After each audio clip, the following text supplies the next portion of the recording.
Now, fixing network problems when they happen is one thing. Heading them off before they even begin is quite another, isn't it? I'm joined now by Passan and Steve. Welcome, first of all.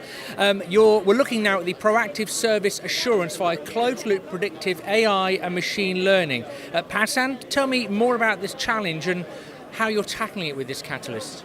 As Sri Lanka Telecom, more than 100-year-old company, we are having a legacy and new devices and new networks. So we are facing very challenging when we are having the troubles in our networks and the alarms and the fiber downs, something like that.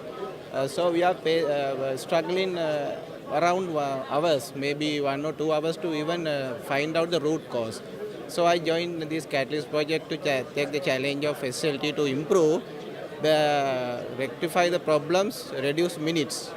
Then that is my aim, and I gave my real-time data to support the project to achieve that target. And Steve, what have you achieved in this iteration? So we found that we can actually predict a certain number of events. Obviously, due to the nature of events, you could have somebody dig up a cable or something which is completely unpredictable, but a significant number of the faults are predictable, and we can predict them and we can actually resolve them before they happen. And what's the business value to this as well then?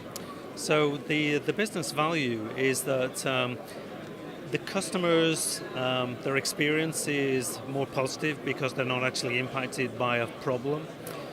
It also means that you're getting less calls to the contact center, so obviously your costs are lower, and things like the Net Promoter Score will actually increase because the network availability and the service quality is positively impacted.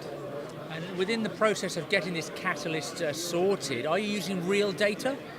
Yeah, we are. We got data from both champions, so Sri Lankan Telecom and Do provided us data.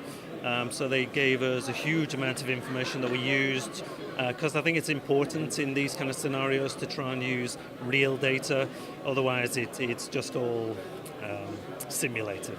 And so the question is, what's for the future?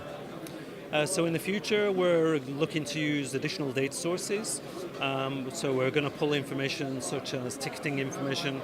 We're also going to use hopefully some really interesting city data to be able to look at traffic accidents and stuff and how they can be brought into this ecosystem.